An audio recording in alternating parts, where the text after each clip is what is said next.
Hi friends, ఎవరైనా పప్పీస్ని కానీ మొబైల్స్ని కానీ కొనాలనుకున్నా అమ్మాలనుకున్నా మన వాట్సాప్ నెంబర్కి హాయ్ అని మెసేజ్ చేయండి. అలాగే మన ఛానల్ని సబ్స్క్రైబ్ మరియు లైక్ చేయండి. ఈరోజు ఈ వీడియోలో సెకండ్ హ్యాండ్ మొబైల్స్ తీసుకుని రావడం జరిగింది. 11 మొబైల్స్ తీసుకుని రావడం జరిగింది. ఒక్కొక్కటిగా ఎక్స్ప్లెయిన్ చేస్తాను చూడండి. Starting Vivo mobile. ఇది పాపప్ కెమెరాతో వస్తుంది. బ్యాటరీ, కెమెరాస్, డిస్ప్లే మొత్తం నీట్ కండిషన్లో ఉంది. ప్రైస్ 4000. నెక్స్ట్ వచ్చేసి రెడ్మీ మొబైల్, ఎంఐ మొబైల్. దీని ప్రైస్ వచ్చేసి 3300 రూపీస్. Next Vivo Y91. దీని ప్రైస్ వచ్చేసి 2500 రూపీస్. నెక్స్ట్ వన్ వచ్చేసి ఎంఐ మొబైల్. దీని ప్రైస్ వచ్చేసి 3300 rupees. Next Realme mobile.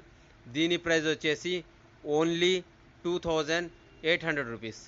Next mobile వచ్చేసి ఎంఐ మొబైల్. దీని ప్రైస్ వచ్చేసి 3300 రూపీస్. నెక్స్ట్ మొబైల్ వచ్చేసి వివో మొబైల్. దీని ప్రైస్ వచ్చేసి 3200 రూపాయలు. Next Realme mobile. దీని ప్రైస్ వచ్చేసి 3000 రూపీస్. Next Oppo mobile. దీని ప్రైస్ వచ్చేసి 3000. Next Realme mobile. దీని ప్రైస్ వచ్చేసి 3000. Next Realme 5 mobile. దీని ప్రైస్ వచ్చేసి 3700 రూపీస్. ఎవరైనా మొబైల్స్ని మరియు పప్పీస్ని కావాలనుకుంటే మన ఛానల్ని సబ్స్క్రైబ్ చేయండి. అలాగే మన వీడియోని లైక్ చేయండి. ప్రజెంట్ ఈరోజు ఈ వీడియోలో వచ్చేసి 11 మొబైల్స్ అవైలబుల్గా ఉంది. ఓనర్ యొక్క మొబైల్ నెంబర్ డిస్క్రిప్షన్లో ఇస్తాను, చెక్ చేసుకోండి. Thank you friends.